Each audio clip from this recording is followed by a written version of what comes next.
It has been over a decade since the WWE 2K series officially started, and it has been no doubt the definition of a roller coaster. These games have seen some incredible highs, but at the same time, they've seen some lows to the point that they had to stop making the games for a little while. But I'm not gonna lie to y'all, overall, I think the series has been a slight thumbs up. Don't get me wrong, is it as good as the SmackDown vs. Raw series? No. Is it even as good as the SmackDown series?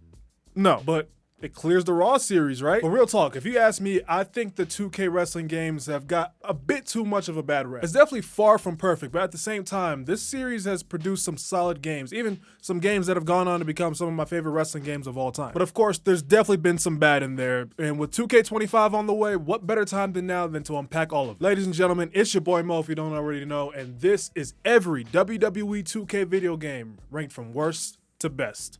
Let's do this damn thing. I mean, do I really have to explain myself? This was a game that I bought on disc just in case, and within the 1 hour and 59 minutes, didn't even cross 2 hours, 4 crashes. So then I got up, took it back to GameStop, and got my money back the very same day. And I told myself I'd never play this game ever again. But then I picked it up again for the sake of this video, and to be fair, there's no crashes. They've patched up all the bugs and all that.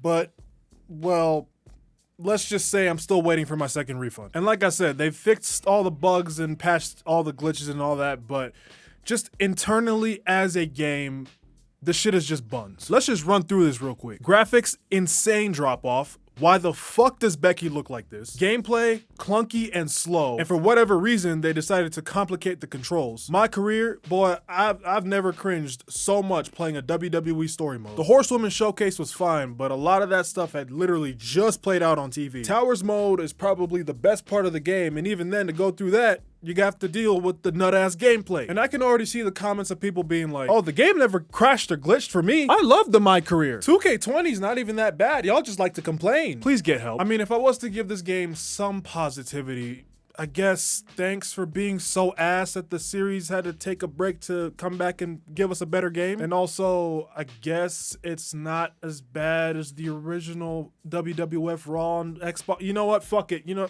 we're comparing ass to ass. Next one.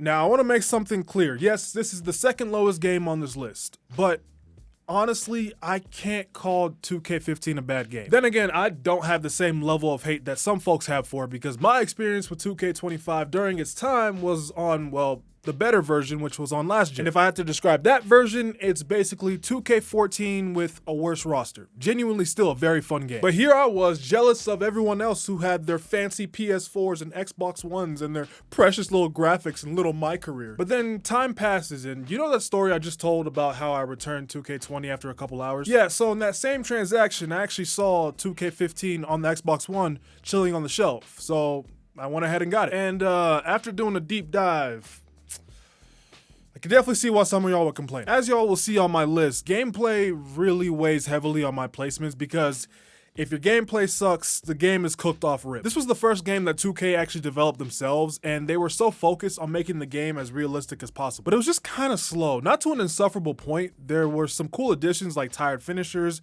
and chain wrestling, but it felt like a lot of the fun had been taken away from us. And to make it worse, the amount of match types that were removed from the year before is actually insane. Match types that we were able to do on the damn Nintendo 64 just gone. And that was the thing about the next gen version. Like, there was a lot of things that we've had for years that were just taken out for what felt like no reason. And the creation sweep took probably the biggest hit for this game. My Career was absolutely useless. You might as well have just left that out. But there were definitely some positives from this game. For example, we got the first officially titled 2K Showcase mode, which gave us 2 different stories to go through. One being the feud between John Cena and CM Punk, which was cool considering CM Punk had left the company in January of 2014. And then the other being the best friends bitter enemy story between Triple H and Shawn Michaels, which was my personal favorite of the two. And both gave us a lot of different arenas, some that we hadn't seen in the games for years. And the jump in terms of graphics was incredible for its time. That part of the game's presentation was absolutely nailed. By the way, that soundtrack doesn't get talked about enough. There's hella bangers on it. But look, if you want to tap in with this game again, get the next gen version. Trust me,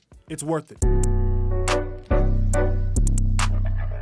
This is a game that I played the shit out of back in the day, and I genuinely don't know why. Because I got on it again recently, and I should have left the memories alone. Not to say that it's bad, it just lacks so much content. The gameplay had been slowed down again, and it was completely stripped of its freedom. You couldn't even place a ladder or a table wherever you wanted anymore. My career wasn't terrible, it was just kind of confusing and lacked so much fluidity. I genuinely couldn't tell you what the actual story was. And I don't know if I was the only one that had this problem where whenever you were a double champion, the game would just forget about the championship you won first until you lost the second championship. God, I hated that. And please don't get me started with the goofy ass authority challenges. And speaking of My Career, this was the first game that added a promo system to My Career Universe mode, which was weird to say the least, but at least it was there. And for whatever reason, Showcase was taken out from the base game and made into DLC, which is a diabolical cash grab. The soundtrack is fire though, but then you remember who put it together. Let's move on. So yeah, it's a fine game to pass the time, you know, play a few matches here and there, but it's more than likely not gonna end up on anybody's favorites list or anything like that. Another one like 17 where it's not bad, it's just average and there's just not much to do. Showcase had been completely removed, so you couldn't even buy more content to enjoy. My Career had the potential to be something solid with them adding free roaming for the first time since SVR 2011 and then having 2 different paths that your wrestler can go through. But that didn't exactly stick the landing either, it just kind of got dry after a little bit. Especially considering with how the free roaming you were slowly jogging to really do much of nothing. So honestly, the main reason why it's higher up on the list is because of the positive changes that it brought to the gameplay that have kind of been overlooked over time. This was the game where they finally left the 7th generation of consoles behind and put full focus on the Xbox One and the PS4. We don't talk about the Switch version. So this was the first game since 2001 to allow up to 8 wrestlers in the ring at once, which made matches like Royal Rumbles, ladder matches, and multi-man tags more fun to play. Gameplay picked up the pace a little bit, and the game looked even better than it did the year before, graphics-wise. And I feel like this game perfectly laid the groundwork for the game that came after this to really build on, and as you'll see later on, make something great. So shout out to 2K18 for that. Okay, look, put the pitchforks down. Look, hear me out because I know this might be kind of low for some of y'all, but just listen, all right? The next 3 games on this list to me are very much interchangeable. You can put them in any order and I will completely understand because I think overall they're pretty good games, but it came down to personal preference for me. And I rock with 2K23, don't get me wrong. And yes, it's basically the same game from the year before with a couple updates. But that's kind of why it ended up lower on my list because it kind of lacks the excitement you'd expect from a sequel like this. The gameplay hasn't changed very much besides the new War Games match type, which was definitely a cool addition to the game. The John Cena Showcase left a lot to be desired, and it really felt like a chore instead of being a fun mode in a wrestling game. The men's My Career story was weird in my opinion. I definitely think the women's one was way better. My faction is still as pointless as ever, but you don't need me to tell you that. Again, I think 2K23 is pretty good, but if you're gonna be a follow-up, you gotta come with the heat, and I feel like this game just kind of missed the mark a little bit, but hey, personal preference.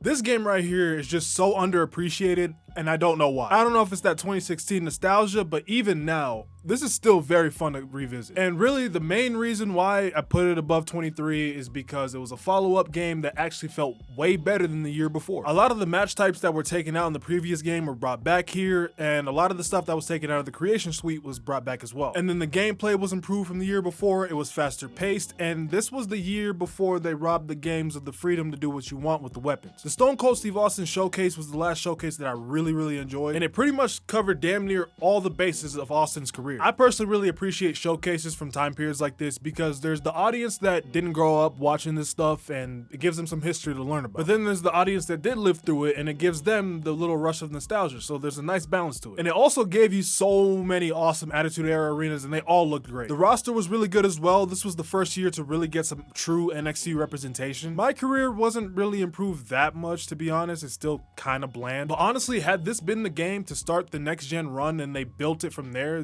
they really could have had something special with the series. But we had to wait a couple more years before we got to that status. Stay tuned.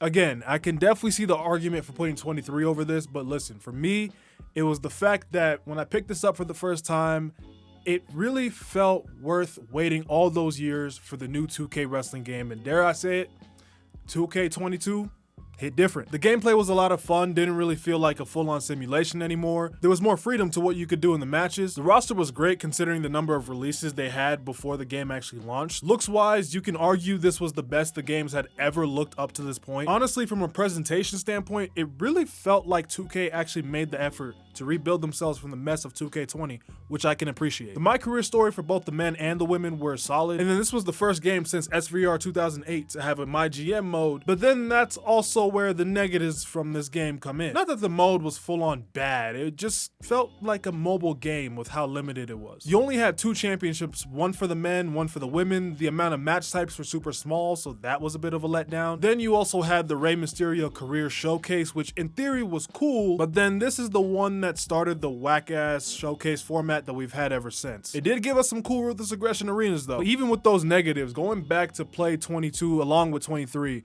I just felt like I was enjoying 22 more. And hey, think about it. If this game fails, the series is cooked. And let's be honest, it didn't fail, so we gotta give it some credit for that. Our most recent entry on the list, and I know we're in the times where people are kind of done with this game and they're ready for the new one to drop, myself included. I gotta be real with y'all. This game, while it's far from perfect, because don't get me fucking started with them online servers, 2K24 has taken what they did with the previous 2 games and have really taken some good steps in the right direction for the series, especially gameplay-wise. This is the most fun the game has been in years because they brought in some real dope changes to the game, like the new weapons and being able to throw them at your opponents, the Trading Blows minigame, and all the new match types, a lot of which we had been asking to be brought back for years. Even the ramp camera being an option gives me that Here Comes a Pain vibe, which is always welcome. My Faction for once doesn't feel completely useless now that you're able to use some of the My Faction attires in the exhibition part. My Career is once again solid. I thought both stories were pretty interesting, especially the women's one. Even My GM got a decent facelift with us now being able to do trades. You got more options for GMs now, more match types, and more titles. But however, the biggest letdown for this game is the asinine WrestleMania showcase. I'm sorry, but 21 matches for 40 years is nasty work. 3 of which being from the most recent WrestleMania, on top of the objectives being the most tedious that they'd ever been. Outside of that though, this game does a lot right, and if 2K keeps building off of this, these games can really go on to be something legendary. But the thing is, I feel like with the WWE 2K series, especially the last 3 entries in the series, I feel like there's something missing that could really keep players hooked for its entire life cycle. Then again, can't really say the same for the last 2 games on the list, but also the next one didn't exactly have a choice. This right here was the biggest leap in quality the series had seen up to this point, and maybe it gave us too much hope, but let's not talk about that. This is simulation gameplay at its best. The matches are fast-paced, gameplay is smooth, and is genuinely fun as hell. I could play this game for hours and not get bored, especially considering how deep the roster was. Like, this might have been the best roster in WWE gaming history. I'm not gonna lie. This had the first My Career that I really rocked with. I wish the story was a little longer, but it was really well put together and really engaging. The showcase of Daniel Bryan's career was good too, and I'm not always a fan of these showcase modes with things that had just happened, but at least it still had its charm, aka in-game cutscenes, commentary, you know, showcase done right. And I'm gonna keep it a buck. I think the 2K Towers is super underappreciated. Sure, the $1 Million Challenge turned out to be a sham, but the mode itself is really cool and it gives you something to do when you want to pass the time, and it's actually a bit of a challenge. And of course, there's the legacy that this game has where it carried the wrestling game scene for 4 years almost when 2K20 bombed. And to me, that's a testament to how good this game actually is, because I honestly don't think just any wrestling game can do that. But of course, there is one more game that we gotta talk about. You probably already know what it is. I'm kidding. That shit don't count. Come on, you know what number 1 is. I can already see the comments now about how 2K14 is not a 2K developed game, and you'd be right. But there's 3 reasons it's on the list. It has the 2K name, it rounds out a perfect 10, and honestly gives me more reason to praise this legendary game. I've always looked at 2K24 as the end of an era, and not just the THQ era, but also where year after year we just got a classic wrestling game with endless fun that would keep you hooked for the whole year until the next game came out. The game still had the perfect mix of realism and arcadiness, and in terms of the modes, they're freaking timeless. The 30 years of WrestleMania mode was immaculate. You got 47 matches covering every WrestleMania up to that point, and it gave you every WrestleMania arena to use in exhibition. WrestleMania Showcase done justice. And of course, the mode that keeps me coming back month after month, year after year, the streak mode. And yeah, the defend the streak part of it is cool. It's basically a slobber knocker match. You know, it's a lot of fun. But the defeat the streak side of it is an elite game mode. It's that mode in a WWE game that will make you crash out, but you'll still come back time after time because it's just so much fun. And along with create a finisher and create a story still being in the games, you never really run out of things to do here. And I want to give a shout out to the mini-series that came before this with WWE 12 and 13, because those games laid the foundation for 2K14 to be built off perfectly. And that was really the formula that 2K should have took over from THQ. And look, I get it. I respect the ambition to try new things, but as the saying goes, if it's not broken, don't fix it. And look what happened. Throughout the years, 2K had to make a bunch of fixes because they themselves broke the formula. But ladies and gentlemen, that is my list of every WWE 2K video game ranked from worst to best. Do you disagree? Yes, you do. I already know you do. There's going to be somebody complaining saying, I don't know, ball. Look, let me know about all of it in the comments down below. Let me know what your favorite 2K wrestling game is. But that's it for me. If you enjoyed the video, like the video, comment down below, share the video around, subscribe to the channel. I appreciate you for watching. I'll see you on the next one. I'm out of here. I'm gone.